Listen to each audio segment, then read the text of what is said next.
जगत गुरु श्री प्रभुपाद की जय। ताई गौर प्रेमानंदे हरि हरि बोल। ओम अज्ञानतिमिरान्धस्य ज्ञानाञ्जनशलाकया चक्षुरुन्मीलितं येन तस्मै श्रीगुरुवे नमः। श्रीचैतन्यमनोभीष्टं स्थापितं येन भूतले स्वयं रूपकलामयं ददाति स्वपदान्तिकं। वन्देऽहं श्रीगुरो श्रीयुतपदकमलं श्रीगुरुन् वैष्णवांश्च। श्रीरूपं साग्रजातं सहगण रघुनाथान्वितं तं सजीवं साद्वैतं सावधूतं परिजनसहितं कृष्णचैतन्यदेवं श्रीराधाकृष्णपादान् सहगण ललिता श्रीविशाखान्वितं च। नमो विष्णुपादाय कृष्णपृष्ठाय भूतले श्रीमते भक्तिवेदान्तस्वामिनिति नामिने। नमस्ते सारस्वती देवे गौरवाणी प्रचारिणे निर्विशेषशून्यवादी पाश्चात्यदेशतारिणे। जय श्री कृष्ण चैतन्य प्रभु नित्यानंद श्री अद्वैत गदाधर श्रीवासादि गौर भक्तवृंद। हरे कृष्ण कृष्ण कृष्ण हरे हरे, हरे राम राम राम हरे हरे।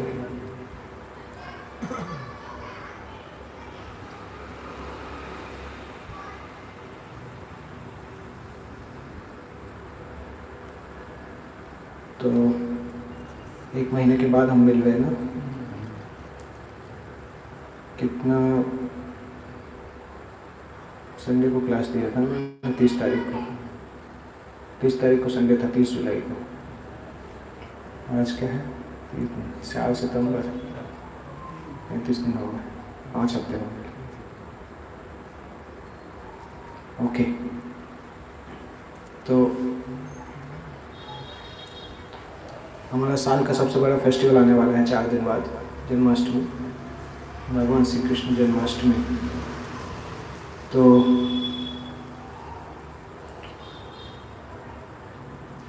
जन्माष्टमी का मतलब होता है कि विशेष तिथि जिस दिन भगवान इस संसार में आते हैं। मुझे एक चीज़ पूछना है कि भगवान संसार में अवतरित होते हैं, इसलिए जन्माष्टमी इम्पोर्टेंट है कि भगवान जन्माष्टमी पे ही अवतरित होते हैं, क्योंकि जन्माष्टमी शुभ तिथि है। कोई आंसर है कि जन्माष्टमी बहुत शुभ है, इसलिए भगवान उस दिन आते हैं, कि भगवान आते हैं इसलिए वो शुभ है? भगवान आते हैं इसलिए शुभ है। जन्माष्टमी शुभ है इसलिए भगवान आते हैं, ये नहीं है, ये उल्टा है ना। भगवान आते हैं इसलिए वो शुभ हो जाते हैं। अगर भगवान जन्माष्टमी की जगह पंचमी की तिथि पे आ जाए तो पंचमी भी शुभ हो जाती है ना। कैसे समझ सकते हैं इसको?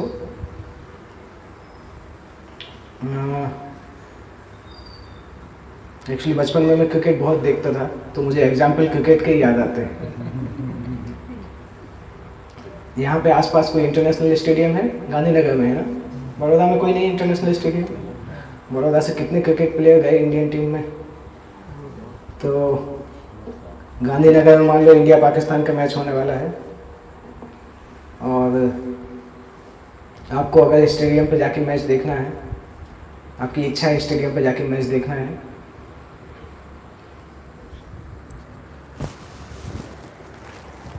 तो आपके पास अगर सीट चूज करने का वो है कि आप सीट चूज कर सकते हैं, तो आप कौन सी सीट चूज करेंगे स्टेडियम में? हाँ, सबसे आगे वाली। क्यों? वहाँ से सब कुछ एकदम साफ दिखाई देगा, और पीछे से होटिंग भी कर सकते हैं। जो बाउंड्री पे विकेट की वो बाउंड्री पे जो खड़ा हुआ था उसको मार भी सकते हैं पीछे से। तो क्योंकि हम बेस्ट सीट चूज करते हैं, जिससे कि हम पूरे क्रिकेट को अच्छे से देख सकें, बैटिंग करने वाले, बॉलिंग करने वाले, फील्डिंग करने वाले सबको अच्छे से देख सकें। इसी तरह से जब भगवान संसार में आते हैं,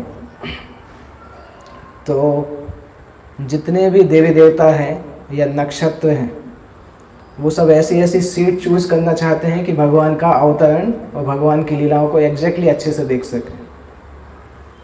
तो भगवान संसार में आते हैं, सभी अपनी अपनी विशेष सीट चूज करके रखते हैं, जितना भी पैसा देना पड़े। सारे नक्षत्र उनकी सबसे अच्छी स्थिति जो होती है उस स्थिति पे जाके बैठ जाते हैं, और उस समय भगवान का अवतार होता है। इसलिए भगवान का अवतार जब होता है उसको जयंती तिथि बोलते हैं। जयंती तिथि ऐसा नहीं कि कोई विशेष दिन आता है। जब भगवान का अवतार होना होता है तो सारे नक्षत्र इस तरह से मैच करते हैं कि भगवान को ठीक तरीके से सबसे बेस्ट जगह से दर्शन कर सकें, तो इसलिए वो तिथि जयंती बन जाती है।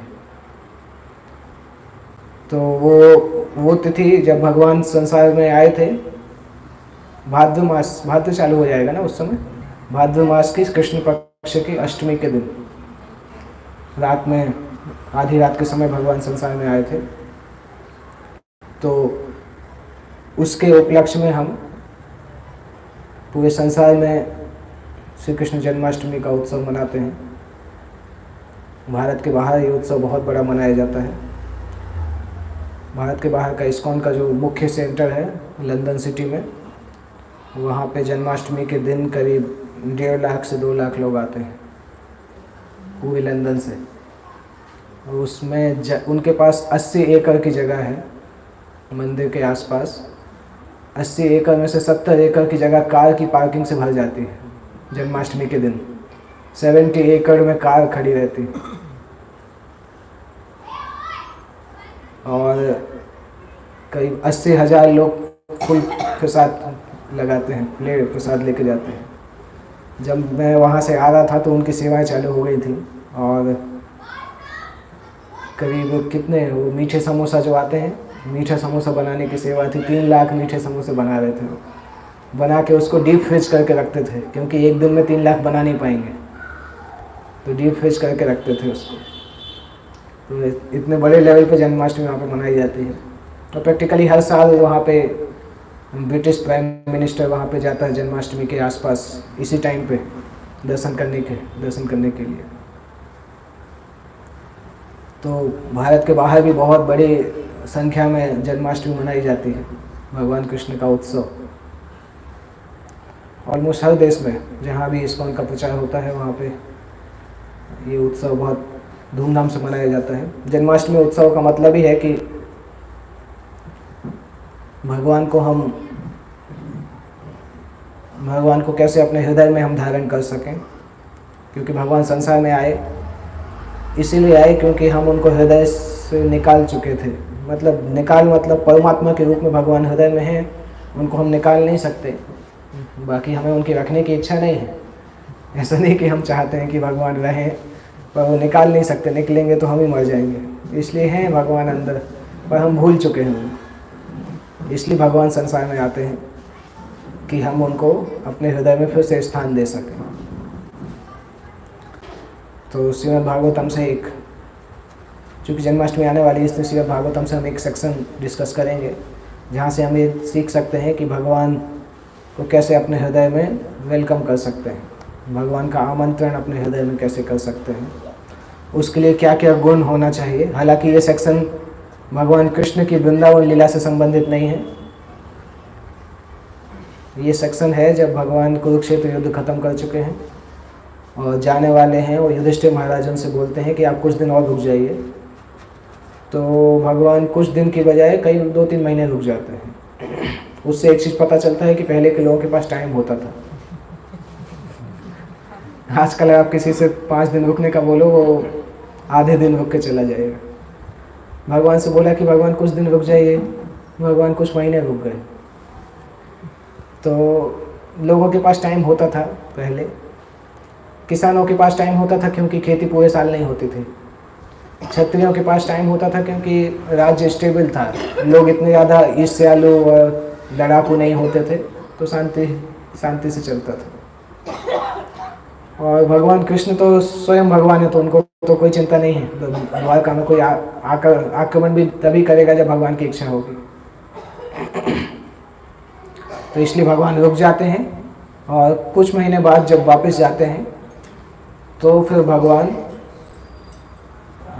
हस्तिनापुर से निकल के द्वारका की तरफ आते हैं। हस्तिनापुर शब्द का मतलब क्या है? हाथियों का शहर। आदमियों का शहर था कि हाथियों का शहर था? या ये बोल सकते हैं हाथी जैसे आदमियों का शहर था। जिस शहर में हजारों भीम होंगे वहाँ पे हाथी जैसे आदमी हो सकते हैं। सामान्यतः हस्तिनापुर का नाम इसलिए हस्तिनापुर है क्योंकि वहाँ पे हाथी बहुत पाए जाते थे और उसी से पता चलता था कि शहर में कितना पैसा है। क्योंकि नॉर्मली लोगों को गाय पालने में पसीना आ जाता है, अगर हाथी पालना हो तो कितना महंगा होगा। तो जिस शहर में इतने सारे हाथी हों, दैट मीन्स वहाँ शहर के लोगों के पास बहुत पैसा है, इसलिए उसका नाम हस्तिनापुर था। तो भगवान अगर हस्तिनापुर से द्वारका जाएंगे तो कौन कौन से रास्ते से होके जाएंगे, कौन कौन सा स्टेट पार करेंगे? आप लोग अगर दिल्ली से द्वारका जाएंगे तो कौन कौन सा स्टेट क्रॉस करेंगे?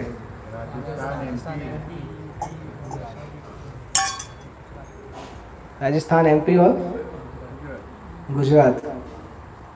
एक स्टेट भूल गए? हाँ, उत्तर प्रदेश, जहाँ से मथुरा से निकल के आएंगे।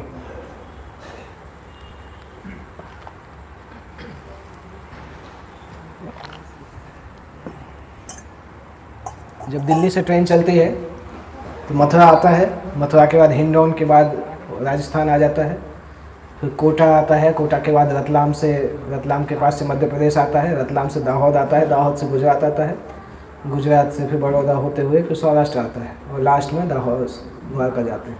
ऑलमोस्ट भगवान ने वही रास्ता तय किया जिस रास्ते से अभी भी जाते हैं लोग, क्योंकि उस जो जगहों का नाम वर्णन आता है वो सेम जगह हैं। एक जगह का वर्णन आता है जहाँ पे लिखा है जहाँ कम पानी पाया जाता है, तो वो जगह कौन सी? राजस्थान है। जो भागवतम में राजस्थान उसका नाम नहीं आता है, प्रदेश जहाँ पे कम पानी की मात्रा कम है, तो राजस्थान या मध्य प्रदेश दोनों को बोला जाता है। तो इस प्रकार से राज्यों का वर्णन है उसमें। और भगवान जाते जाते फिर कुछ स्थानों पर रुकते हैं और लास्ट में द्वारका के गेट पे पहुंचते हैं। द्वारका के गेट पे पहुंचते हैं, वहाँ से हमारा सेक्शन चालू होता है। सूत गोस्वामी बताते हैं कि भगवान कृष्ण द्वारका में एंटर होने वाले हैं। आनर्तान सा उपाव्रज्य श्रद्धान जनपदान स्वकान दद्मौ दरवरम तेषाम विषादम समयन इव। सूत गोस्वामी बता रहे हैं कि द्वारका सिटी के बॉर्डर पर पहुंचने के बाद भगवान ने अपना शंख बजाया। भगवान के शंख का नाम क्या है? पांचजन्य। उसका मतलब क्या है?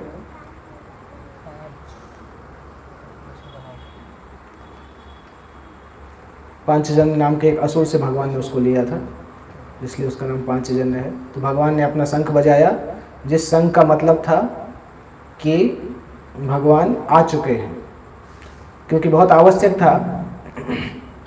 द्वारका के वासियों ने बहुत दिन से भगवान को देखा नहीं था, क्योंकि जब से विराट युद्ध खत्म हुआ था और पांडव लोग के 13 साल खत्म हुए थे, उसी समय भगवान उसके आसपास ही भगवान चले गए थे। उसके बाद फिर शांति दूत बन के गए, फिर लौट के आए, फिर युद्ध की तैयारी हुई, युद्ध हुआ, फिर अश्वत्थामा ने ये चलाया, फिर कुछ महीने और भगवान रुके, तो बहुत समय निकल गया था। इतना लंबा भगवान वहाँ से एब्सेंट नहीं होते थे, तो इस बार बहुत लंबे एब्सेंट हुए थे। तो द्वारकावासी ऑलरेडी दुखी थे, तो उनके दुख को दूर करने के लिए भगवान बाउंड्री के बाहर आके ही शंख जोर से बजाते हैं, जिससे द्वारकावासियों का दुख दूर हो जाए। भगवान जब अपने धाम से यहाँ पे आते हैं तो उनके साथ के लोग भी आते हैं। जैसे राजा अगर आता है तो राजा के साथ साथ उसके पार्षद लोग भी आते हैं। आप अगर प्रधानमंत्री नरेंद्र मोदी को यहाँ बुलाओगे तो सिटी के मेयर, एमएलए, एमपी साथ में ही आ जाएंगे बिना बुलाए। तो इसी तरह से भगवान जब आते हैं तो उनके साथ साथ उनके पार्षद भी आते हैं, जैसे राजा के पार्षद साथ में आते हैं। और भगवान के सारे पार्षद जो हैं ये नित्य सिद्ध भक्त हैं, शुद्ध भक्त हैं। तो उनके लिए भगवान से वियोग, एक सेकंड के लिए भी वियोग मुश्किल होता है, क्योंकि जितना प्रेम होगा उतना वियोग मुश्किल होगा। जितना ज़्यादा हम प्रेम करेंगे उतना कोई अगर दूर रहेगा तो मुश्किल होगा। तो जो भगवान के नित्य भक्त हैं, जो भगवान के साथ ही हमेशा रहे हैं, उनको अगर बोलो कि 6 महीने तक भगवान नहीं रहेंगे, नहीं दिखेंगे, तो कितना ज़्यादा दुख होगा। सोचना मुश्किल है, मतलब हम इमेजिन नहीं कर सकते। हमें तो कोई दुख ही नहीं है, भगवान नहीं है तो कोई समस्या नहीं है। हम सोचते हैं ठीक है भगवान अच्छे ही अपनी जगह पे हैं, हमारे पास नहीं है, नहीं तो डिस्टर्ब करते हैं, क्योंकि हमारा प्रेम ही नहीं है। बिल्कुल प्रेम नहीं है तो बिल्कुल दुख भी नहीं है। भगवान आए चाहे नहीं आए, उल्टा जब भगवान आके अपना शंख जैसा बजाते हैं, शंख मतलब हरे कृष्ण महामंत्र जब हम सुनते हैं तो नींद और आ जाती है। यहाँ पे भगवान का शंख सुन के उनके भक्त उनके पास दौड़े दौड़े जा रहे हैं, और हम भगवान का शंख रूपी हरे कृष्ण महामंत्र मुंह से निकालते हैं और सो जाते हैं, क्योंकि कोई प्रेम नहीं है, इसलिए उसका मतलब भी नहीं पता है। जिसके लिए हमें प्रेम है तो हम दौड़े दौड़े जाते भी हैं। मान लो कोई स्टार की मूवी हमें पसंद है और हमें पता है फ्राइडे आने वाला है, तो दौड़े दौड़े भाग के भी जाते हैं, नाइट तो देखने भी जाते हैं। परंतु भगवान से प्रेम नहीं है, इसलिए आए चाहे जाए क्या मतलब है। तो भौतिक संसार में ज़्यादातर लोग इसी तरह से हैं, जो कि भगवान से उतना प्रेम नहीं करते हैं। उसी कारण से हम यहाँ पे आए भी हैं, नहीं तो इस संसार में आते नहीं। जैसे अर्जुन का नाम अर्जुन, हमने लास्ट क्लास में डिस्कस भी किया था, लास्ट क्लास में, अर्जुन का नाम गुड़ा केस इसीलिए था क्योंकि अर्जुन भगवान को हमेशा याद कर सकते थे। हमेशा याद कर सकते थे मतलब जागृत अवस्था में, सोते हुई अवस्था में भगवान को याद कर लेते थे। उन्होंने भगवान के रिमेम्बरेंस के द्वारा अपनी निद्रा को भी जीत लिया था और अज्ञानता को भी जीत लिया था, इसलिए अर्जुन का नाम गुड़ा केस आता है। तो कितनी ऊंची अवस्था होगी जब भगवान इस संसार से तिरोभाव हुआ था, तो युधिष्ठिर को विश्वास ही नहीं हो रहा था कि भगवान का तिरोभाव हो गया है, और मुश्किल लग रहा था उनको कि कैसे ऐसा हो सकता है। बार बार अर्जुन से पूछ रहे थे कि कुछ और कारण हो सकता है। इसी कारण से क्योंकि उनका हृदय नहीं मान रहा था। भले दिमाग से पता चल रहा था कि भगवान चले गए, परंतु हृदय नहीं मान रहा था। मैं इसका नॉर्मली एग्जाम्पल देता हूँ कई बार। किसी को पता है क्या एग्जाम्पल देता हूँ इसका? मैं पहले मैंने दिया है ये एग्जाम्पल, शायद यहाँ नहीं दिया हो सकता है, मुझे याद नहीं है। मैं वो एग्जाम्पल दूंगा, आपको एग्जैक्टली पता चल जाएगा कैसी फीलिंग आती है।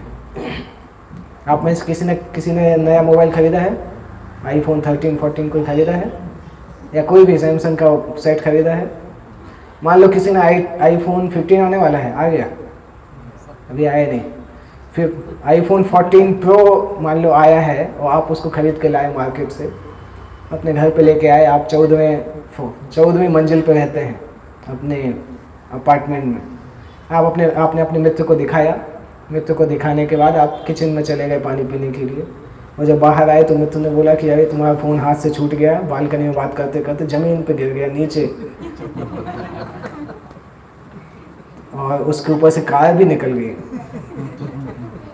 तो आपकी क्या हालत होगी? जब तक आप लिफ्ट से नीचे नहीं जाके खुद अपनी आंखों से नहीं देखेंगे, तब तक आपको यही लगता रहेगा कि हो सकता है फ्रेंड जोक कर रहा हो, मजाक कर रहा हो सकता है नीचे गिरा हो पर थोड़ा ही चोट आया हो सकता है शीशा टूट गया हो, अंदर कुछ नहीं हुआ। जब तक आप उसको खुद नहीं देख लेंगे, जब तक आप विश्वास नहीं करेंगे कि कुछ हुआ है। इतना प्रेम है आईफोन 14 के लिए। युधिष्ठिर का भगवान कृष्ण के लिए उतना ही प्रेम था कि सारे सिम्टम दिखाई दे रहे थे कि कृष्ण संसार से चले गए, तब भी मन मानने के लिए तैयार नहीं था कि ऐसा कैसे हो सकता है, भगवान कैसे संसार से जा सकते हैं। उतना ज़्यादा प्रेम था, उससे ज़्यादा, शायद हमारा आईफोन से जितना है उससे कहीं ज़्यादा प्रेम था उनका भगवान के लिए। मैंने तो जस्ट एग्जाम्पल दिया है जिससे आप समझ सकें, उतना प्रेम था उनको भगवान के लिए। नहीं तो जो व्यक्ति संसार का राजा है, संसार के सारे राजा उसके सामने झुकते हैं, वो व्यक्ति 2 मिनट के अंदर अपना राज्य कैसे छोड़ सकता है? भगवान के जाने के बाद एक दिन भी वो रुके नहीं, तुरंत राज्याभिषेक किया और तुरंत छोड़ दिया। इस प्रकार से छोड़ दिया जैसे वो कंकर पत्थर के जैसा हो पूरे संसार का राज्य। अगर भगवान से उतना प्रेम नहीं करते तो कैसे छोड़ते? हमें तो प्याज लहसुन चाय कॉफी छोड़ने में ही मुश्किल हो जाता है, संसार का राज्य तो दूर की बात। अगर बोलो कि भगवान कृष्ण की भक्ति करने के लिए चाय कॉफी छोड़ना है, बोलते हैं अरे ये नहीं हो सकता है, इतना तपस्या कैसे कर सकते हैं? भगवान को तो हमारी तरफ देखना चाहिए, दया करनी चाहिए, जैसे हम हैं वैसे स्वीकार करना चाहिए। भगवान पे आरोप लगाने लगते हैं, अपने आप को भगवान के हिसाब से एडजस्ट नहीं करते, अपने हिसाब से भगवान को एडजस्ट करने लगते हैं कि भगवान आपको इतनी दया नहीं है, चाय कॉफी भी नहीं पीने दोगे। तो ये हमारा प्रेम है। एक्चुअली भक्ति उसी को बोला जाता है कि जिसको हम प्रेम करते हैं उसके आधार पे अपने जीवन को बदलें, उसको भक्ति बोला जाता है। अगर हम सामने वाले को अपने आधार पर बदल रहे हैं तो फिर भक्ति क्या है? फिर तो हम अपने ही काम कर रहे हैं ना। अगर किसी को प्रेम कर रहे हैं तो जिसको प्रेम कर रहे हैं उसके आधार पे जिंदगी बदलना पड़ता है। कितनी बार होता है बच्चे की कोई आदत खत्म करने के लिए माता पिता उस चीज को छोड़ देते हैं। मुझसे एक व्यक्ति ने बोला था कि मेरे हृदय में इतना प्रेम है, मैं भगवान हृदय से भगवान की भक्ति कर रहा हूँ, तो ऐसा प्याज लहसुन में क्या समस्या है, हृदय से तो भक्ति कर रहा हूँ। मैंने उसको यही आंसर दिया था कि भगवान का प्रेम कर रहे हैं तो भगवान की शर्तों पे होगा कि आपकी शर्तों पे होगा। अगर आप बोल रहे हैं कि भगवान मैं आपको बहुत प्रेम करना चाहता हूँ परंतु प्याज लहसुन नहीं छोड़ सकता, चला लीजिए, उसका क्या मतलब है? कि हम चाहते हैं कि भगवान आप मेरे हिसाब से एडजस्ट करो, मैं आपके हिसाब से एडजस्ट नहीं करूँगा। तो ये प्रेम है क्या? ये तो हम भगवान से बोल रहे हैं, भगवान तुम मुझे प्रेम करो, करना हो तो, मैं बदलने वाला नहीं हूँ, अगर प्रेम करना हो तो करो, नहीं तो मैं नहीं करूँगा। तो ये तो प्रेम नहीं है। प्रेम करना है तो जो उन्होंने बोला है शास्त्र में उस हिसाब से जीवन जीना होगा, तभी तो प्रेम कहला सकता है। क्योंकि मुंह से बोलने से थोड़ी होता है, जीवन में करके दिखाना होता है, तब होता है। तो ऐसे भारत में बहुत सारे लोग ऐसे मिलेंगे जो जनरली ये बहाना बनाते हैं कि भक्ति तो भाव की बात है, हम तो चाहे कुछ भी करें भाव अंदर अच्छा होना चाहिए। हमें बताइए, कोई व्यक्ति अगर कसाई खाने में किसी पशु को मार रहा है, कितना अच्छा भाव रहेगा उसका, क्या भाव रहेगा अंदर। हमको इतने एडवांस भी नहीं है कि हम कुछ भी करते रहे और भगवान को याद करते रहे। इतने एडवांस होते तो इस संसार में अभी तक बचे ही नहीं होते, 5000 साल कलयुग के निकल गए, कब के भगवान के पास चले गए होते। तो कई बार लोग कंफ्यूज हो जाते हैं, सोचते हैं हम शायद शुद्ध भक्त हैं, हम बहुत एडवांस हैं। इतना कोई एडवांस नहीं है, हम सामान्य व्यक्ति हैं। तो भक्ति की जो सामान्य पद्धति है वो हम पालन करेंगे तो आगे बढ़ेंगे। तो ये द्वारका वासियों में और पांडवों में अंतर है सामान्य जीवों का, सामान्य जीवों से। तो सबसे पहले भगवान को प्राप्त करने के लिए हमारे अंदर उत्कंठा तो होनी चाहिए, विरह की फीलिंग, सेपरेशन की फीलिंग तो होनी चाहिए, तभी तो मिलन में मजा आएगा। अगर हमें सेपरेशन की फीलिंग ही नहीं है तो फिर मिलन का मतलब ज़्यादा मज़ा नहीं आएगा। तो पहले ये तो फील होना चाहिए कि भगवान के बिना कुछ कमी है जीवन में। जब तक भगवान से नहीं मिलेंगे तो वो कमी पूरी नहीं होगी। वो तब लगेगा कि हाँ भक्ति में थोड़ा आगे बढ़ रहे हैं, जब थोड़ा सा विरह आने लगेगा, थोड़ा सा पिंच हो। जिस दिन माला नहीं हुआ थोड़ा सा दर्द होना चाहिए कि अरे माला छूट गया। कई भक्त हैं जो 16 माला कर रहे हैं, उनसे बोलो कि आप 5 दिन के लिए 16 माला छोड़ दो, छोड़ने के लिए तैयार नहीं होंगे। आप उनको 10,000 रुपये दे दीजिए, 1 लाख दे दीजिए, बोलेंगे नहीं लेंगे। 5 दिन माला कैसे, बिना माला किए कैसे रह सकते। तो वो टेस्ट है कि जिस दिन भगवान का नाम नहीं लो तो थोड़ा सा हृदय में दर्द होना चाहिए कि अरे लिया नहीं आज, तब तो पता चलेगा कि थोड़ा सा प्रेम बढ़ गया है। अगर हमारा ऐसा चल रहा है कि हफ्ते में 1 दिन किया, 6 दिन नहीं किया, फिर हफ्ते में 1 दिन किया, तो कैसे होगा। जब हर दिन करेंगे तो पता चलेगा कि हाँ हर दिन भगवान को याद करना चाहते हैं, तब भगवान भी नोटिस करेंगे कि ये भक्त अपने समय में से कुछ समय मेरे लिए निकाल के काम करता है, मेरा नाम लेता है। उसी को रेगुलरिटी बोला जाता है। तो वो भक्ति का लक्षण है। वहाँ से हम बिगिन कर सकते हैं एटलीस्ट। ये स्तर जो यहाँ पे बता रहे हैं ये तो हमारे लिए आइडियल स्तर है, वहाँ तक पहुँचना है, परंतु एटलीस्ट स्टार्ट कर सकते हैं। द्वारकावासी तो भगवान के सबसे ऊंचे भक्तों में से हैं।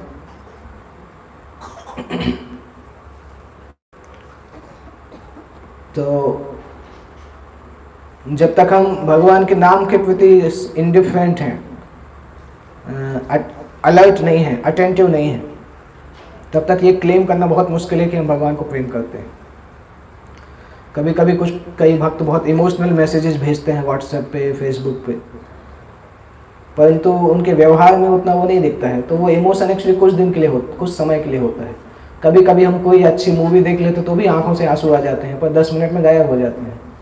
तो वो कोई प्रेम नहीं है, वो इमोशन है, उसको हम प्रेम समझ लेते हैं।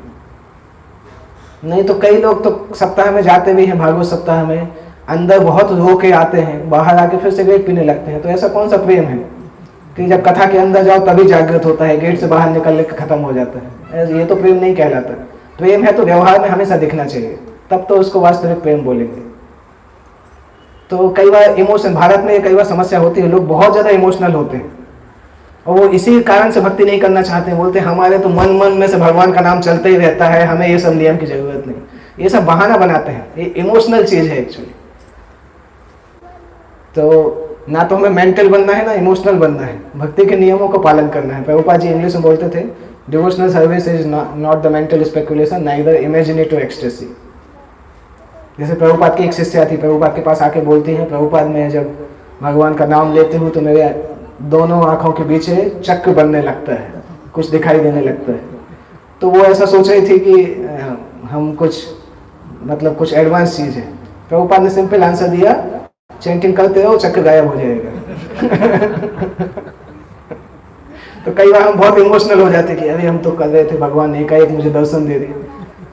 कुछ अच्छा हो भी सकता है, परंतु इतना सीरियसली नहीं लेना चाहिए। भक्ति का जो सिद्धांत है उसको पालन करते रहना चाहिए, क्योंकि इमोशन ज़्यादा दिन नहीं ठहरता है। हो सकता है आधा घंटे रहेगा, 1 घंटे रहेगा, 1 दिन रहेगा, उससे ज़्यादा नहीं रहेगा। इसलिए रेगुलर डिवोशनल एक्टिविटी करना चाहिए, जिससे कि हम ग्राउंड पे कुछ काम करें भगवान के लिए, ग्राउंड पे कुछ सेवा करें भगवान के लिए। तो वो आवश्यक है बिगिन करने के लिए। ये पहला क्राइटेरिया है, भगवान से सेपरेशन फील करना, और भगवान को रिसीव करने के लिए सावधान रहना। भगवान को डायरेक्टली रिसीव तो हम नहीं कर सकते हैं, कर सकते मतलब भगवान का जब अभिषेक होता है उसको देखना ये सब कर सकते हैं, परंतु भगवान को नाम के रूप में हम ग्रहण कर सकते हैं। भगवान के नाम को करने के लिए हम जितना अटेंटिव हैं उससे पता चलेगा कि भगवान को वेलकम करने के लिए भी कितना अटेंटिव है, क्योंकि भगवान हमारे पास सबसे पहले नाम के रूप में ही आते हैं।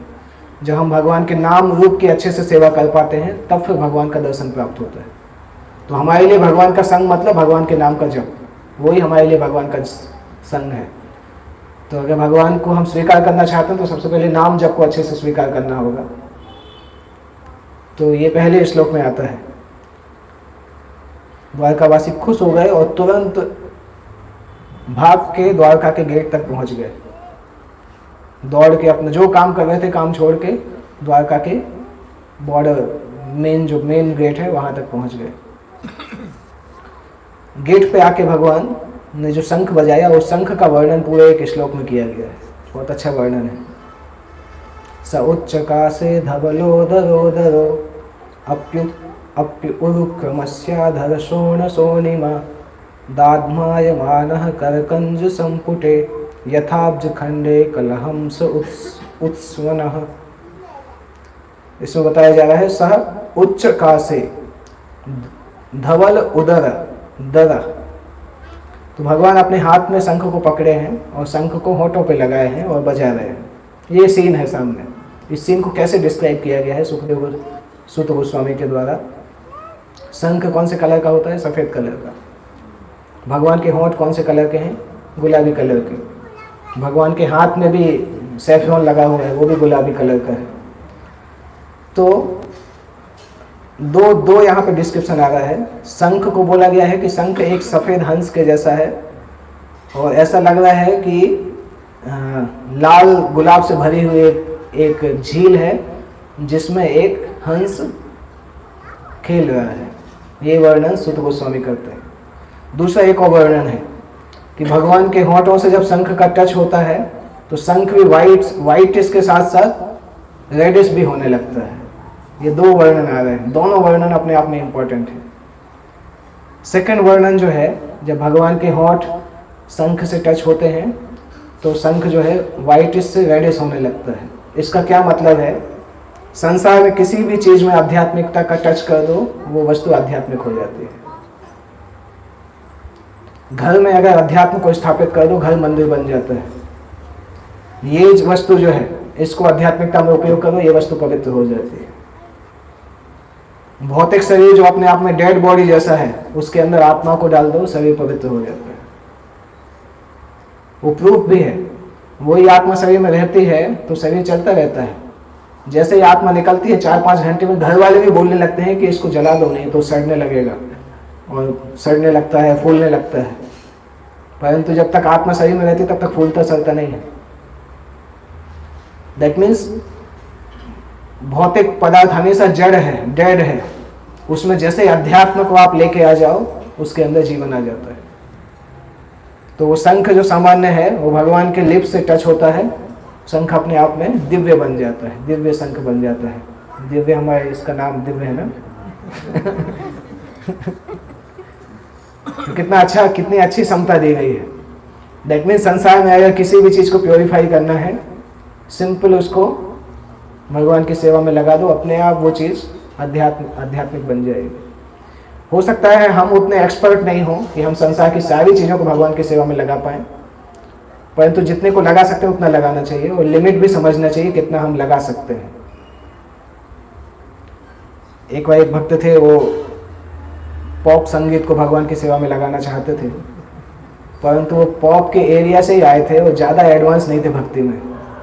पॉप संगीत भगवान की सेवा में करने गए और भगवान की सेवा छोड़ के पॉप में चले गए, उसी में कैरियर बनाने लगे। ऐसे ही एक हमारे भक्त थे, स्टीफन कवी की पुस्तकों को पढ़ते थे, सोचते थे स्टीफन कवी के जो लोग हैं उनको भक्त बनाएंगे, और बाद में स्टीफन कवी के इंस्टीट्यूट में जाके टीचर बन गए। तो व्यक्ति को अपनी लिमिट पता होना चाहिए कि हमारी कितनी शक्ति है, हम कितनी चीज़ों को भगवान की सेवा में लगा सकते हैं। जितने हमारे अंदर आध्यात्मिक शक्ति उतना ही हम लगा पाएंगे। हमारे एक भक्त थे मुंबई के, मतलब जॉब करने वाले डिवोटी थे, उनने सोचा कि प्रभु जी बॉलीवुड के स्टार कितने अच्छे होते हैं, उनको भक्त बनाना है। वो बोलते मैं टारगेट करता हूँ दीपिका पादुकोण को भक्त बनाऊंगा, अक्षय कुमार को भक्त बनाऊंगा। इस तरह से टारगेट करके गए थे और उनके घर के आसपास ही घूमते रहते थे। 3 साल तक गायब ही हो गए, माला ही करना बंद कर दिया। उसके बाद जब दिखाई दिए तो फिर एक माला से चालू किया, उनकी भक्ति छूट गई थी उसी चक्कर में। तो व्यक्ति को जब तक पता नहीं है कि हमारे अंदर कितनी शक्ति है, बोलते ना जितना चादर बड़ा हो उतने ही पैर पसारने चाहिए। तो ये वही है, भगवान की सेवा में सारी चीजों को उपयोग किया जा सकता है, परंतु आपको भी उतना शक्तिशाली होना चाहिए कि माया की हर चीज को भगवान की सेवा में लगा सके। कोई बहुत बड़े बड़े भक्त हैं जो कि हो सकता है एटम बम को भी भगवान की सेवा में लगा सके, असुरों का विनाश करने के लिए। जैसे अर्जुन को भगवान ने सेवा में लगाया, अर्जुन के पास सारे अस्त्र थे, परंतु सारे के सारे अस्त्र अर्जुन भगवान की सेवा में उपयोग हो गए। इतने उपयोग हो गए कि अर्जुन के पास इतनी शक्ति आती थी कि अर्जुन जिसको अस्त्र मारते थे, अर्जुन का तीर जिससे टच हो जाता था वो भगवत धाम चला जाता था, मुक्त हो जाता था। ये शक्ति सामान्यतः भगवान के पास स्वयं होती है कि भगवान जिसको मारते हैं उसको मुक्त कर देते हैं। परंतु भगवान ने कुरुक्षेत्र के युद्ध में अर्जुन को यह शक्ति दी कि अर्जुन का तीर जिसके शरीर से टकरा गया, उसके शरीर के सारे पाप खत्म हो गए, वो मुक्त हो गया। इतनी शक्ति आ गई थी अर्जुन के अंदर। तो इस प्रकार से हमें पता होना चाहिए कि हमारा कितना लिमिट है और हम कितना लिमिट तक सब सारी चीज़ों को भगवान की सेवा में लगा सकते हैं। पर हर चीज़ लगाई जा सकती है। अगर कोई शुद्ध भक्त है तो हर चीज़ को लगा सकता है, उसके अंदर इतनी शक्ति होती है, क्योंकि सब भगवान की एनर्जी है, सब कुछ भगवान की एनर्जी है। केवल हमें पता होना चाहिए कि कैसे उसको भगवान के पास लेके जाना है। ये पहला मीनिंग था।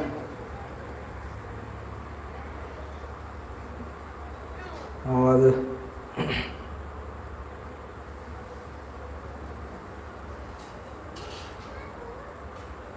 दूसरा एक और मीनिंग आता है। एक्चुअली एक मीनिंग हमने डिस्कस ही नहीं किया, तीसरा मीनिंग है।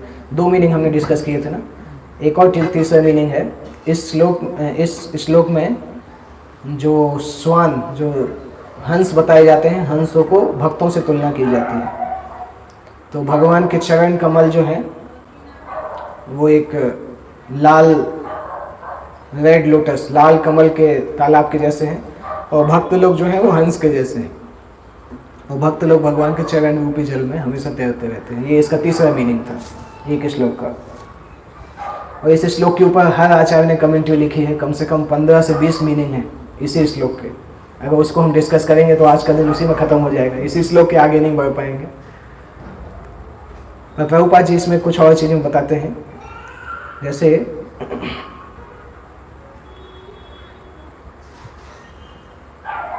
ये हमने डिस्कस कर लिया। भगवान एक अधिकार रखते हैं कि सभी के सामने एक्सपोज नहीं करते अपने आप को। जब कोई व्यक्ति प्रेम और भक्ति के साथ भगवान को अप्रोच करता है तभी भगवान उसकी मदद करते हैं, उसको अपने पास लेके आते हैं। इसके बाद तीसरा वर्ष आता है,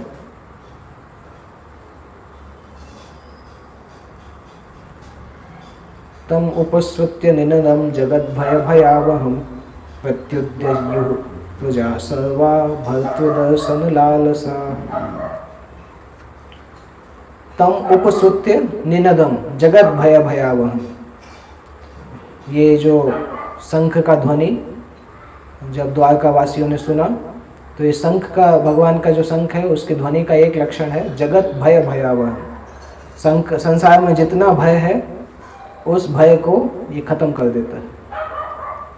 संसार का जितना भय है सब भगवान के नाम सुन के खत्म हो जाता है। या दूसरे शब्दों में बोल सकते हैं कि जहाँ पे भगवान का नाम होता है वहाँ पे कोई भी अभद्र वस्तु नहीं आ सकती है, कोई भी अशुभ चीज़ नहीं आ सकती है। अभी एक प्रश्न आना चाहिए आप लोगों के मन में, हो सकता है किसी के मन में आया हो, कि अगर आप बोलते हैं कि भगवान का नाम लेने से कोई राक्षस, कोई असुर, कोई गलत वस्तु नहीं आ सकती है, तो भगवान जिस जगह पे थे वृंदावन में, वहाँ तो सुबह शाम राक्षसों का अटैक ही होता रहता था। आप बोल रहे हैं कि उनका नाम लेने से ही राक्षस नहीं आ सकते हैं, वो तो खुद ही बैठे थे तब भी राक्षस अटैक करते रहते थे। 1-2 अटैक नहीं करते थे, भागवत में बहुत कम लिखा है। राक्षस ऐसे थे कि ब्रेकफास्ट के पहले 2-3 राक्षसों को मारते थे, फिर लंच के समय 1-2 को और मारते थे, फिर डिनर तक 1-8 को और मार के आते थे। इस तरह से चलता था। श्रीमद् भागवतम में जो लिखा है बहुत कम लिखा है, कुछ कुछ का ही लिखा है, बाकी बहुत राक्षस आते थे। तो ऐसा कैसे, जब नाम में ही नहीं आ सकते हैं तो भगवान जहाँ पे वहाँ कैसे आ सकते हैं? कोई आंसर है? क्या आंसर है? क्या इस लीला से क्या सिखाना चाहते हैं कि मेरा नाम लोगे तब भी राक्षस आते रहेंगे, ये सिखाना चाहते हैं? नाम महान है भगवान से भी नाम। पर वृंदावन में तो नाम भी चलता था ना, कृष्ण थे, सभी लोग तो नाम बुलाते रहते थे, कृष्ण गोविंद सभी बुलाते थे। तो क्यों, कैसा है, ऐसा कैसे? अभी इसमें लिखा है कि नाम से सब भाग जाते हैं। कोई आंसर है?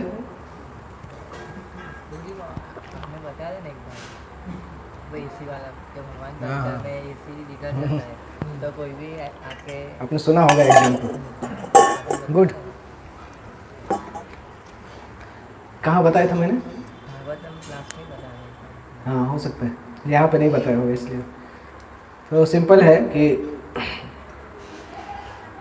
जब भगवान के विग्रह, सामान्यतः इस्कॉन में भगवान के विग्रहों को जब हम सेवा करते हैं तो अंदर घुसने के लिए भी ब्राह्मण दीक्षा की ज़रूरत पड़ती है। सभी लोगों को भगवान की सेवा के गेट के अंदर नहीं जाने दिया जाता। गेट मतलब जहाँ जिस रूम में भगवान है।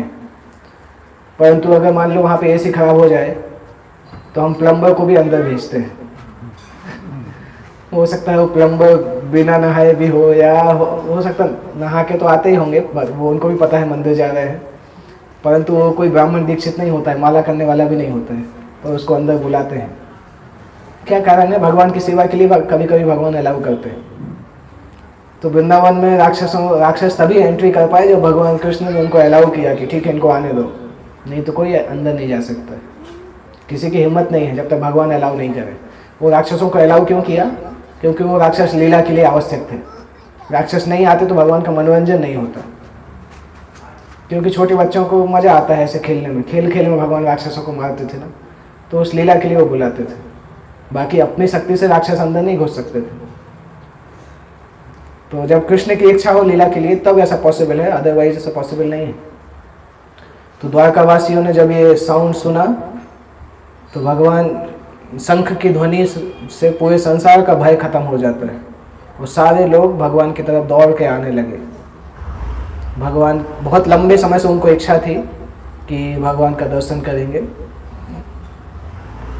अभी एक और अजीब चीज़ है कि भगवान इतने शक्तिशाली हैं कि उनके नाम से डर भी डर जाता है। तो भगवान जो है अपनी मम्मी से डरते हैं। यशोदा माँ जब डंडा उठा के आते हैं तो भगवान ही दौड़ने लगते हैं, जबकि उनसे डर भी डर जाता है तब भी वो अपनी माँ से डर जाते हैं। इसके पीछे क्या कारण है?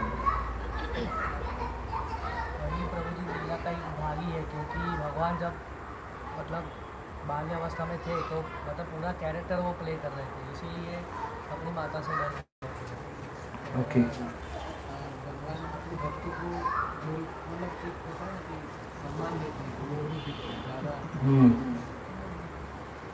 भगवान क्या है, जब अपनी लीलाओं में इस प्रकार से डूब जाते हैं, अपनी योग माया शक्ति को आदेश देते हैं कि इस प्रकार से करो कि मैं अच्छे से ये एक्शन हो सके। कोई भी एक्शन सीन में अगर डूबना है तो अपने आप को भूलना पड़ेगा, तभी अच्छी एक्टिंग हो सकती है। अगर किसी व्यक्ति को याद है कि मैं तो कुछ और हूँ, मैं ये एक्टिंग कर रहा हूँ, तो अच्छी एक्टिंग नहीं कर पाएगा। उसको अपना पिछला अस्तित्व तो भूल के एक्टिंग में डूबना पड़ेगा। तो भगवान उसमें डूब जाते हैं इस तरह से। तो जैसे सामान्य बच्चा अपनी माँ से डरता है, वैसे भगवान भी डरने लगते हैं। वो लीला का हिस्सा है। तो ऐसा नहीं कि भगवान भूल ही गए हमेशा के लिए, क्योंकि भगवान की शक्तियाँ ऐसी हैं जब उनको वापस याद आना हो तो याद आ जाता है। इसलिए ऐसी लीलाएं वृंदावन में दिखाई देती हैं, कुछ विविल लिविंग लीलाएं।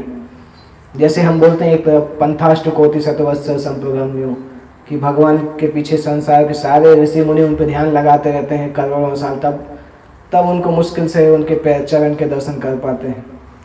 तो सारे ऋषि मुनि भगवान के पीछे भागते रहते हैं। भगवान गाय के पीछे भागते रहते हैं जंगल में। वो गाय ने क्या किया ऐसा जिसके पीछे भगवान भागेंगे? तो वो लीला के लिए है। वो गाय भगवान की भक्त है, इसलिए भगवान उनके पीछे भागते हैं। तो भगवान के नाम की बहुत महिमा है। जैसे ये कथा एक पुराण में आती है कि किसको कितना विश्वास है, नाम उसी प्रकार से उसके ऊपर एक्ट करता है।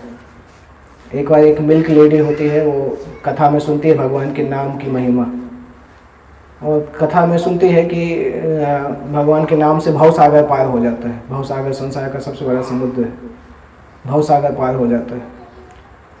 तो वो वापस लौटने वाली रहती है, तो बीच में थोड़ी एक नदी आती है। तुमको याद आता है, आज ही कथा में सुना कि भगवान का नाम लेने से भवसागर पार हो जाता है, ये तो छोटी सी नदी है, चलो अभी तो अच्छा है, तो नाव की ज़रूरत नहीं पड़ेगी। तो भगवान का नाम लेना चालू करती है, पानी पे चलते चलते वापस आ जाती है, दूसरी तरफ आ जाती है, वापस पार कर लेती है। दूसरे दिन जब जाती है तो जो कथा बोल रहे थे जो पंडित, वो पूछते हैं तुम कल गई कैसे? तो ये बोलती है आपने ही तो कथा में बोला था भगवान का नाम लेने से भवसागर पार हो जाता है, तो मैं छोटी सी नदी थी, पार करके चली गई। पंडित को आश्चर्य होता है कि ऐसे कैसे हो गया। उसने बोला था परंतु उसको विश्वास नहीं था, परंतु इसको विश्वास था। तो पंडित ने बोला आज फिर से चल के बताना। तो दूसरे दिन फिर पंडित ने बोला नाव उसके पास जाके, नदी के पास जाके, तो वो तो नाम लेके चली गई। फिर उसने बोला पंडित जी को आ जाओ, पानी ज़्यादा नहीं है अभी, आ जाओ। तो पंडित तो डरे हुए थे, जाके चालू किया और अंदर डूबते डूबते बच गए, उसी ने आके बचाया उनको। उसने बोला तो आप ही तो बोल रहे हैं क्लास में, और आपको पता नहीं है, आपको विश्वास नहीं है। तो जिसको नाम पे विश्वास होगा, नाम उसके ऊपर प्रभाव भी करेगा, जिसको विश्वास नहीं होगा वो नहीं भी करेगा। क्योंकि भगवान ने एक और चीज़ बोला है, ये यथा माम प्रपद्यन्ते ताम तथैव भजाम्यहम्। जो मेरे पास जिस तरह से आते हैं उसी तरह से मैं भी रेसिप्रोकेट करता हूँ। तो अगर हम श्रद्धा से जाएंगे तो श्रद्धा का इफेक्ट होगा, अगर नहीं जाएंगे तो उसका इफेक्ट भी कम होगा। तो भगवान का संसार में स्थिति सूर्य के समान है, और सूर्य एनर्जी प्रदान करता है, इसलिए सूर्य से हम जितना दूर जाते हैं उतना एनर्जी डाउन होता रहता है। आप देखिए कोई ऐसी जगह पे जाइए जहाँ पे सूर्य कम उगता है, या पाश्चात्य देशों में जाइए ठंड के समय पे, 2-3 महीने में आपको मेंटल बीमारियाँ चालू हो जाएंगी।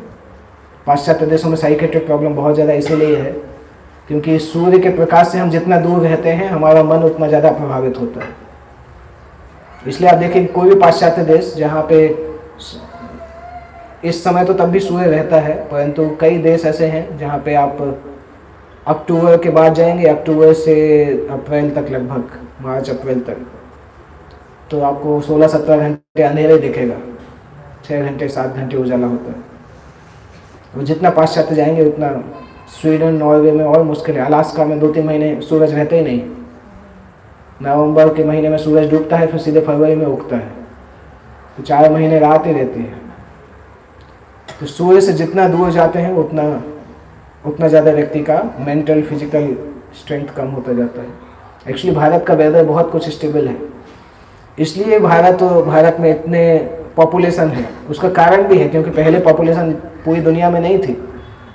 कई प्रदेश इतने ठंडे हैं और वेदर इतना स्टेबल नहीं है कि बहुत सारे लोग रह सकें, इसलिए अभी भी आप देखें पाश्चात्य देशों की जनसंख्या कम होती है। पर भारत के आप मौसम अगर देखें तो भारत का मौसम बहुत कुछ स्टेबल है, आपको पता है किस समय क्या होगा।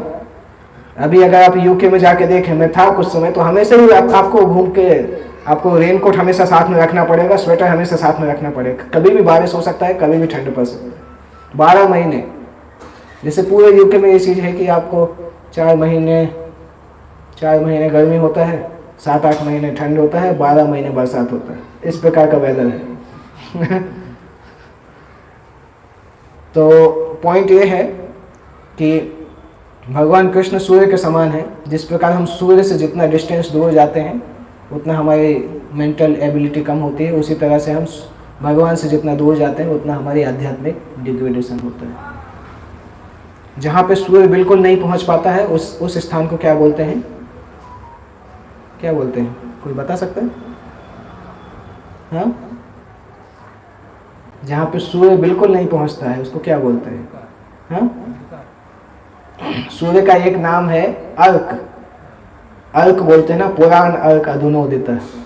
तो सूर्य का एक नाम है अर्क, और जहाँ पे सूर्य नहीं पहुँचता है उसको क्या बोलते हैं? न अर्क, मतलब नर्क। तो नर्क शब्द जो हम बोलते हैं ना, नर्क लोक, वो इसी से आया है, ऐसा स्थान जहाँ पे सूर्य नहीं पहुँचता है। उसको नर्क बोलते हैं। इसी से निकल के आया न अर्क, जहाँ पे सूर्य का प्रकाश नहीं पहुँचता है उसको नर्क बोलते हैं। समझ सकते हैं हम कितना संस्कृत कितना टेक्निकल लैंग्वेज है। हर चीज़ का मतलब है कि सूर्य की उपस्थिति से व्यक्ति की चेतना जागृत होती है, सूर्य की अनुपस्थिति से चेतना डाउन हो जाती है। इसलिए ऐसा बोला जाता है, वैदिक समय से ऐसा बोला जाता है कि सूर्य के डूबने के बाद ज़्यादा नहीं जगना चाहिए, जल्दी सो जाना चाहिए और सूर्य के उगने का प्रतीक्षा करना चाहिए। सूर्य के उगने के बहुत पहले उठ के सूर्य के उगने का प्रतीक्षा करना चाहिए, सूर्य की वंदना करनी चाहिए। वैदिक समय में यही था, क्योंकि सूर्य का प्रकाश हमें शक्ति प्रदान करता है। जितना समय सूर्य है उतने समय जागृत रहो, जब सूर्य नहीं है जल्दी से जल्दी सो जाओ और सूर्य के उगने के पहले उठो। ये सिंपल वैदिक कल्चर है। कितना टेक्निकल कल्चर है वो। ये इलेक्ट्रिसिटी हमने बनाई है कि पूरी रात जागते हैं और फिर जब सूरज उग जाता है तो विंडो बंद करके काला लगा के फिर सोते हैं। ये एक आर्टिफिशियल चीज़ है। वैदिक कल्चर के हिसाब से बॉडी के लिए भी ठीक नहीं है। हमारी साइकिल सूर्य के हिसाब से चलनी चाहिए। एटलीस्ट भारतवासियों को ये सौभाग्य है, बाहर के लोगों को ये सौभाग्य नहीं है। हम अपनी साइकिल सूर्य के हिसाब से सेट कर सकते हैं। सब जगह तो नहीं हो सकता ये, क्योंकि सूर्य ज़्यादा उतना रेगुलर नहीं है जितना यहाँ पे है। जैसे यहाँ पे भारत में पता चल जाता है, उजाला हुआ मतलब हम ऑलमोस्ट समय अंदाज़ा लगा लेते हैं, अंधेरा हुआ तो अंदाज़ा लग जाता है। बाकी सब जगह नहीं लगता है। कुछ कुछ देश हैं जहाँ पे 10 बजे रात में भी धूप निकली रहती है। आप पता ही नहीं चलेगा 10 बजे रात में भी धूप निकली है, ऐसा लगता है कि शाम के 4-5 बजे हो। तो इस प्रकार से एटलीस्ट भारत में बहुत सौभाग्य है कि सारी चीज़ें बहुत स्टेबल हैं।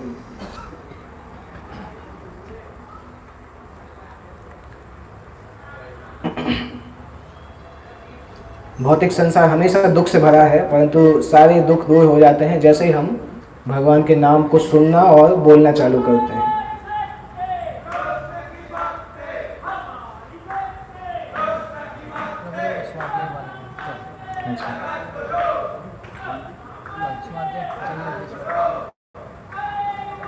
तो इसके बाद आता है, जिस प्रकार जब भगवान कृष्ण वृंदावन से दूर थे तो गोपियाँ सोचती थी कि भगवान वृंदावन से दूर है और सोचते रहते थे कि कब आएंगे कब आएंगे। उसी प्रकार से द्वारकावासियों की हालत थी, हमेशा भगवान के विचार में डूबे रहते थे, क्योंकि भगवान द्वारका से दूर थे, कुरुक्षेत्र में थे। इसलिए द्वारकावासी लंबे समय से भगवान से दूर होने के कारण दुखी थे। और जो उन्होंने भगवान का शंख सुना उससे उसकी यहाँ पे तुलना की गई है जैसे द्वारका में सूर्य का उदय हुआ। हालांकि सूर्योदय सूर्यास्त होता था, परंतु वास्तविक सूर्य का उदय हुआ जब उन्होंने शंख की ध्वनि सुनी। इसलिए वो तुरंत भगवान के पास दौड़ने के लिए आए, दौड़ते हुए आए। इसके बाद नेक्स्ट आता है, तत्वोपनीत बलयो रवि दीपम इवावृता। जब द्वारकावासी आए तो सेकंड पॉइंट इम्पॉर्टेंट है कि सभी लोग भगवान के लिए कुछ ना कुछ ऑफरिंग लेके आए। ऑफरिंग मतलब भगवान को कुछ ना कुछ भेंट लेके आए। जब हम भगवान के स्वागत के लिए जाते हैं, भगवान नहीं सामान्य व्यक्ति के स्वागत के लिए भी जाते हैं तो हम भेंट लेके जाते हैं। या जब कोई व्यक्ति हमारे घर पे आता है तो हम आरती करते हैं, वो भी एक भेंट का एक वो है। तो भगवान को वेलकम करने के लिए कुछ ना कुछ ऑफरिंग होनी चाहिए। ऑफरिंग टेंजिबल भी हो सकती है, इनटेंजिबल भी हो सकती है, फिजिकल भी हो सकती है, मेंटल भी हो सकती है, कोई भी ऑफरिंग हो सकती है, परंतु भगवान के पास कुछ ना कुछ भेंट लेके जाना चाहिए। जब प्रभुपाद ने सैन फ्रांसिस्को में जगन्नाथ जी के मंदिर की स्थापना की थी तो प्रभुपाद ने पहले दिन ही बोला था, वहाँ पे किसी को पता नहीं था कि भगवान कौन है, जगन्नाथ कौन है। कुछ लोग कुछ भक्त जानते थे, बाकी सब जानते नहीं थे। तो प्रभुपाद ने बोला था हिप्पी लोगों से कि अगर जब भी मंदिर के दर्शन करने आओ कुछ ना कुछ लेके आओ। तो उनको पता ही नहीं था कुछ ना कुछ में क्या होता है, तो कुछ भी लेके आ जाते थे। कुछ लाना है भगवान के लिए लेके आना है तो कोई चावल लेके आता था, फिर कोई नया चप्पल खरीदा तो वही लेके आ जाता था, कोई बहुत ही ज़्यादा नशे में है तो नया शराब का बोतल लेता था, वो भी लेके आ जाता था कि भगवान को कुछ ना कुछ ऑफर करना है। उन सब चीज़ों को हटाना पड़ता था कि क्या क्या लेके आए थे, क्योंकि वो लोग वैदिक कल्चर जानते नहीं थे। अमेरिका में जब चालू किया था तो उनको कुछ भी नहीं पता था। तो प्रभुपाद इस प्रकार से उनको ट्रेन किए, किस तरह के लोगों को ऊपर तक लेके आए, सारी चीज़ों को सिखाया। परंतु ये कॉन्सेप्ट प्रभुपाद ने उस समय से सिखाया था कि जब भगवान के पास आते हैं तो कुछ ना कुछ भेंट आना चाहिए। और द्वारकावासी जो भगवान को ये प्रेजेंट कर रहे हैं, सारे भेंटों को प्रेजेंट कर रहे हैं, इसके बारे में बताया जाता है। जैसे गंगा की पूजा करने के लिए गंगा जल का उपयोग करते हैं। गंगा की पूजा कैसे होती है? गंगा का पानी उठा के उसमें ही डालते हैं, उस तरह से गंगा की पूजा होती है। उसी प्रकार से द्वारकावासी भगवान की शक्तियों से ही भगवान की पूजा कर रहे हैं। इसको कैसे समझ सकते हैं? क्योंकि इकोनॉमिकली देखा जाए तो भगवान को कोई फ़ायदा नहीं है उसी की एनर्जी से उनको पूजा करना, कोई इतना फ़ायदा नहीं है। इकोनॉमिकली तो यूजलेस ही है। कोई बोल भी सकते हैं भगवान की, अरे मेरे ही दिया हुआ है, मुझे ही क्या वापस कर रहे हो। परंतु पूरा मतलब ही वही होता है। आरती का मतलब ही होता है कि आपने जो दिया है आपको मैं अर्पण कर रहा हूँ, पर साथ में अपना प्रेम ऐड करता हूँ, अपने प्रेम और भक्ति को ऐड करता हूँ।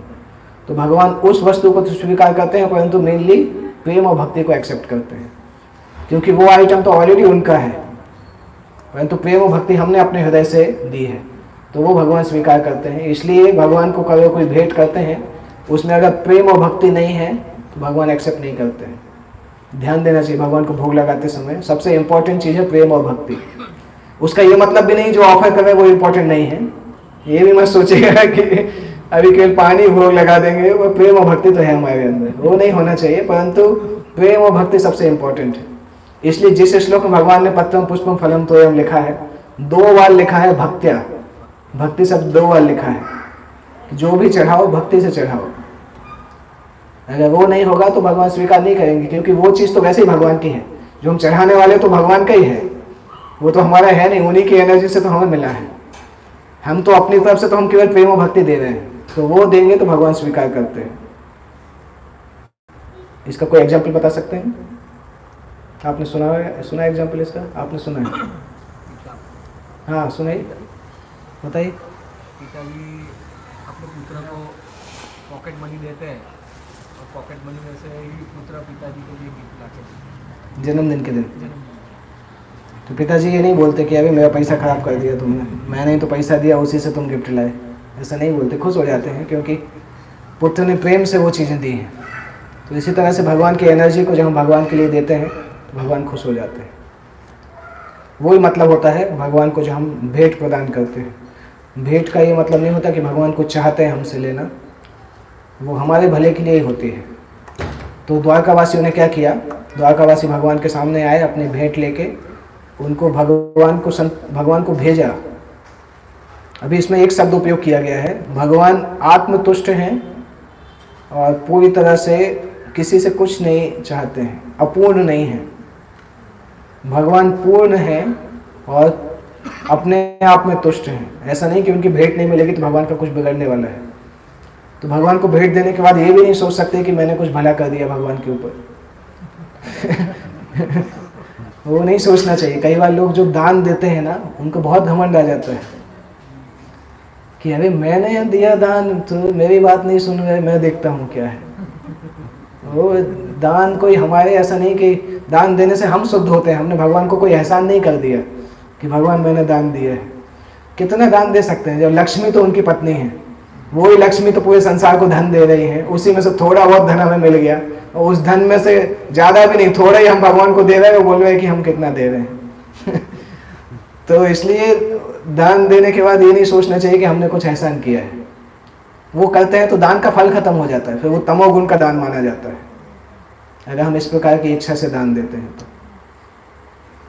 द्वारकावासी भगवान को, इसलिए यहाँ पे शब्द लिखा है कि भगवान स्वयं संतुष्ट हैं और सेल्फ सफिशिएंट हैं, उनको किसी से कुछ जरूरत नहीं है, पर द्वारकावासियों के प्रेजेंटेशन को स्वीकार कर रहे हैं। इसमें आगे लिखा है भगवान तो खुद ही दूसरों को सप्लाई करते हैं, उनको खुद के लिए क्या जरूरत है, वही तो सभी को सप्लाई कर रहे हैं। तो ये प्रेजेंटेशन जो है ये ऐसे हैं कि कोई लैंप सूर्य की पूजा में उपयोग किया जा रहा है। हमने गंगा का उदाहरण लिया, इसमें लैंप के द्वारा सूरज की पूजा कर रहे हैं। दिया लेके जब सूरज को दिया दिखाना बोलते हैं ना, वो मुहावरा भी है। इसके बाद भी द्वारकावासी फिर बहुत प्रसन्नता से, बहुत सुखपूर्वक अच्छी भाषा में भगवान का अभिवादन करते हैं। इस प्रकार से अभिवादन करते हैं जैसे कोई छोटा बालक अपने पिता के पास दौड़ता हुआ जाता है। एक और पॉइंट इसमें आता है कि चाहे हम इंजीनियर हो, डॉक्टर हो, बिजनेसमैन हो, परंतु भगवान के सामने भगवान के बेटे ही बन के जाना चाहिए। भगवान के सामने अपनी भौतिक आइडेंटिटी लेके नहीं जाना चाहिए कि हम इतने बड़े व्यक्ति हैं तो हम तो बड़े व्यक्ति होके जाएंगे भगवान के सामने। भगवान के सामने कोई बड़ा नहीं है, सब उनके बच्चे ही हैं। चाहे कोई भौतिक संसार में कितने बड़ा हो, भगवान के सामने कोई बड़ा नहीं है। वो बेटा है, उसी रूप में जाएंगे तो हम बेस्ट दर्शन कर सकते हैं। अगर भगवान के सामने हम अपना ईगो लेके जाते हैं तो दर्शन नहीं होता। जितना अपना अहंकार लेके जाएंगे तो दर्शन नहीं होगा। भगवान के सामने केवल इसी भाव से जाना चाहिए कि हम भगवान के दास हैं और उनके दर्शन करने जा रहे हैं, तभी हम दर्शन कर पाएंगे। नहीं तो हो सकता है हम ईगो में जाएं और वीआईपी लाइन में लग के दर्शन भी कर लें, पर तो दर्शन हुआ कि नहीं ये पता नहीं, क्योंकि हमारे अंदर ईगो तो कुछ अलग था, दर्शन की इच्छा नहीं थी। तो भगवान के पास जाते हैं तो अपनी भौतिक आइडेंटिटी छोड़ के जाना चाहिए, केवल आध्यात्मिक आइडेंटिटी में जाना चाहिए। और वो हम देखते भी हैं, जब पुजारी भगवान की सेवा करने के लिए जाता है, एक प्रार्थना करता है, उस प्रार्थना को बोलते हैं भूत शुद्धि प्रार्थना। उस भूत शुद्धि प्रार्थना में यही बोला जाता है कि ना तो मैं ये शरीर हूँ, ना मैं ये जीव हूँ, ना मैं ये हूँ। भौतिक आइडेंटिटी जितना भी है उसको हटा के फिर भगवान की सेवा के लिए घुसना चाहिए, क्योंकि अगर हमारे शरीर के आइडेंटिटी रहेगी तो हम सेवा ठीक से नहीं कर पाएंगे। उनकी सेवा करते समय केवल उनके दास की आइडेंटिटी होनी चाहिए, तब तो हम सेवा कर सकते हैं। ओके, 8:45 हो गया है। पता है अभी हमने कितने श्लोक किए हैं? 4 श्लोक कंप्लीट किए हमने। और इस चैप्टर में कितने श्लोक हैं? 40 श्लोक हैं। 1 घंटे में 4 श्लोक हुए हैं, मतलब एक चैप्टर को करने में 10 घंटे लगेंगे। ओके, एनीवे जितना भी किया ठीक है। कोई प्रश्न पूछना है किसी को? जैसे अभी आपने शुरुआत में बताया था कि भगवान जा रहे थे, मतलब ये छोड़ के जब ये भगवान जब गए, हाँ कि युधिष्ठिर महाराज को उसके सिम्टम दिख रहे थे। हाँ, तो क्या सिम्टम है कि जब भगवान जाते हैं तो सिम्टम क्या है? उन सारे सिम्टम का वर्णन पहले स्कंद के 14वें अध्याय में किया है। कुछ सिम्टम है कि गाय दुखी हो जाती है, जो गाय है उनकी आंखों से आंसू आते हैं। कुत्ता लगातार भौंकता रहता है, अशुभ की आकांक्षा होती है। और जो अशुभ प्राणी हैं जैसे सिया जोर जोर से बोलने लगते हैं, ये सब कुछ। मौसम का बदलाव भी इरेगुलर हो जाता है, कभी भी बारिश होने लगती है, कभी भी ओले पड़ने लगते हैं, मौसम अनियमित हो जाता है। ये अभी जैसे अभी का जो सीन चल रहा है, तो ये सिम्टम भी आपको दिखा रहे हैं? ये सिम्टम अभी दिख रहे हैं क्योंकि धर्म की कमी है। युधिष्ठिर महाराज को ये सिम्टम 5000 साल पहले देखने लगे थे जब कलयुग चालू हुआ था। तो अभी तो कलयुग और आगे निकल चुका है, तो डिग्रेडेशन और हो चुका है। तो अभी ये सिम्टम, वो चैप्टर में पूरा चैप्टर इसी सिम्टम को ही बताता है कि कौन कौन सी चीज़ों से धर्म की हानि होती है। वो चैप्टर बहुत अच्छा है डिस्कस करने के लिए। हाँ, तो पहला पर वो चैप्टर हमें डिस्कस करना पड़ेगा उस केस में। पहले स्कंद का 14वां अध्याय है। जब भी धर्म की हानि होती है तो कुछ कुछ लक्षण दिखाई देते हैं, और वो लक्षण बहुत प्रोमिनेंटली अभी दिखते हैं संसार में। दैट मीन्स धर्म की लगातार ग्लानि हो रही है। और धर्म को बचाना मतलब भगवान की भक्ति को बढ़ाना, उससे धर्म अपने आप बच जाएगा, क्योंकि भगवान के कारण ही धर्म स्थापित रहता है। तो जितना अच्छे से स्वयं भक्ति करेंगे उतना अच्छे से हम धर्म की स्थापना कर पाएंगे, धर्म का रक्षण भी कर पाएंगे, स्थापना भी कर पाएंगे। ओके,